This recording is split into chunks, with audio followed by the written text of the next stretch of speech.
Dear friends, good morning. I, Jaswant Singh Kailasya, welcomes you in our YouTube channel.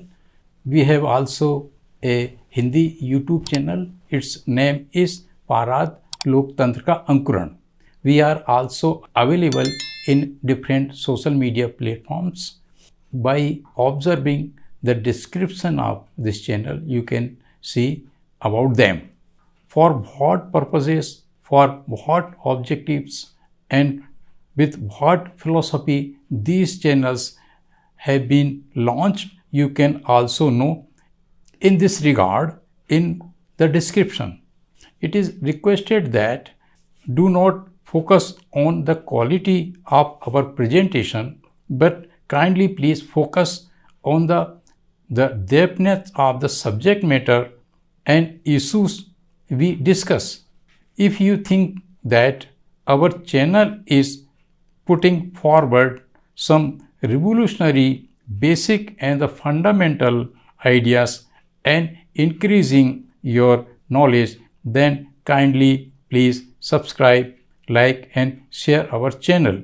Also press the bell icon button so that our new videos notification you can get the new videos. Dear friend, from today we are starting a new video series which is related to Muslim problems of India. The historical importance of this video series is, as we are seeing, Indian Muslims are facing all corners, atrocities and persecution today. Our master, Guru, Mr. V.T. Rajsekhar, editor Dalit Voice, Bengaluru, is a very revolutionary ideologue, philosopher and pioneer of Dalit Muslim unity brotherhood since last 40 years. In Google and Wikipedia, you can get more information about Mr. V.T. Rajsekhar. About 33 years back, he attended a 2-day national seminar in New Delhi organized by some Muslim youths. The subject of this seminar was Muslim situation in India. As a paper was presented by Mr. V.T. Rajsekhar in this seminar, this paper was published as an editorial in January 1988 volume of Dalit Voice. The title of this editorial was Gulf Between Muslims Elites and Muslim Masses, a serious internal contradiction. The historical significance and importance of this 33 years old presentation is that Mr. V.T. Rajsekhar 33 years back warned and heeded to the Muslims intellectuals, the religious and political leaders of the Muslims regarding the root causes of all atrocities and persecution of Indian Muslims. Not even that, he also suggested so many very easy ways and means that how can eliminate the fascist elements found in India for the cause of peace, prosperity, unity and integrity of India. But intellectuals of Indian Muslims utterly failed to follow the heeds of Mr. V.T. Rajsekhar. Here we are reproducing this historical editorial in form of this video series. For practical purposes, we are presenting it in 8 episodes. The first episode is like this. I am repeating the title of this editorial as The Gulf Between the Muslim Elites and Muslim Masses, a serious internal contradiction. We have written so much on the persecution of Muslim minorities in India that even a stone could have melted by this time. Formerly, there used to be at least some 10%. Formerly, there used to be at least some 10% secular Hindus. Sorry, even they have disappeared under the impact of this anti-Muslim typhoon in the media. But what is happening to Muslims in India? Has anybody tried to find out the anguish, the agony of such a community comprising a staggering 15% of its 800 million population? India has the world's second largest Muslim population after Indonesia. They say India has so many social scientists, historians, investigative reporters, academicians.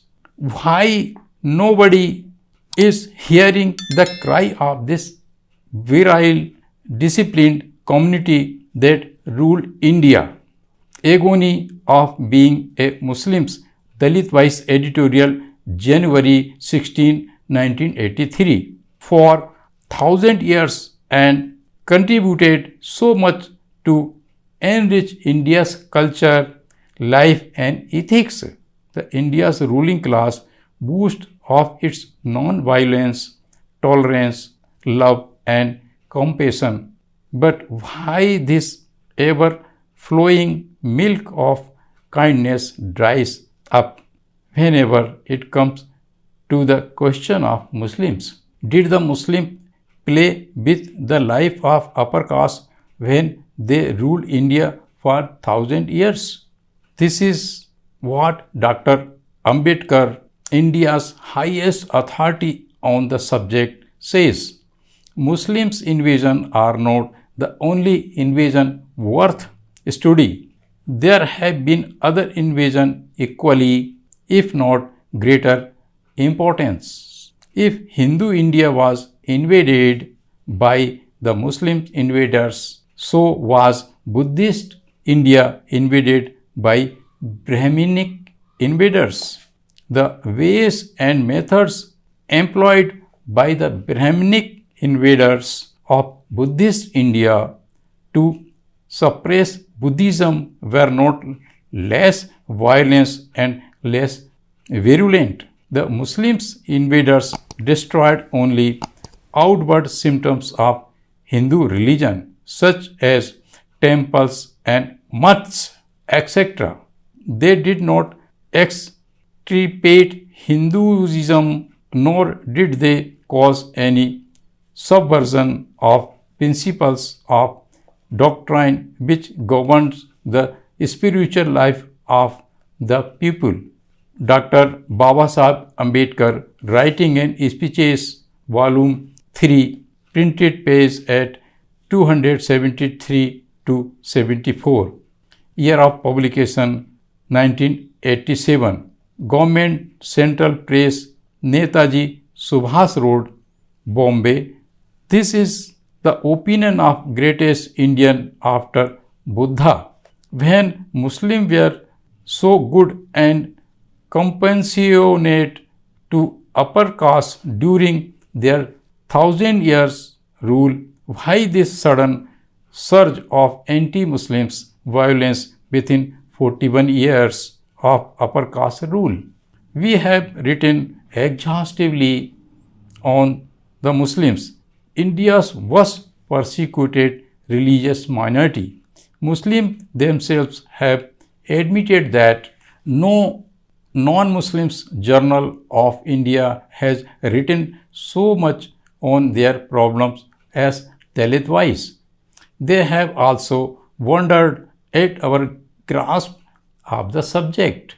One of the reasons for this is we know the thinking and the feeling of the Muslims masses, and the masses are the masses of all other societies.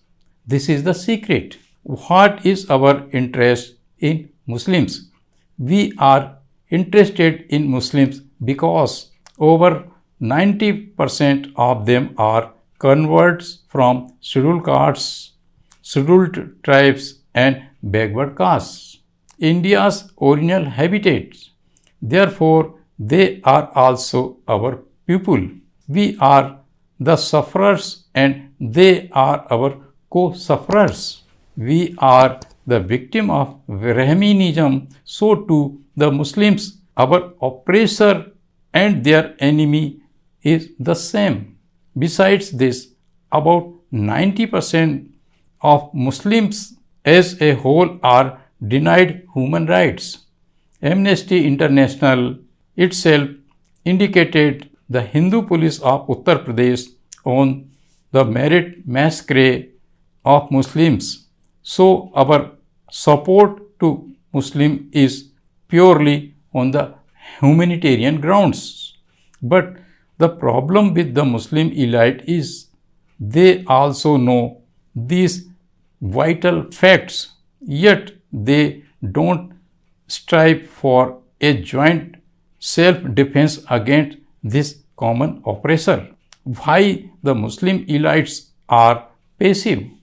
Because they think they are safe and the enemy attack is mostly on the Muslims masses. Their distance from the Muslim masses is the cause of their alienation. Friends, with this we conclude the first episode of this video series related to the Muslim problems in India. Thanks for being with us and seeing the full videos. Again, Namaskar.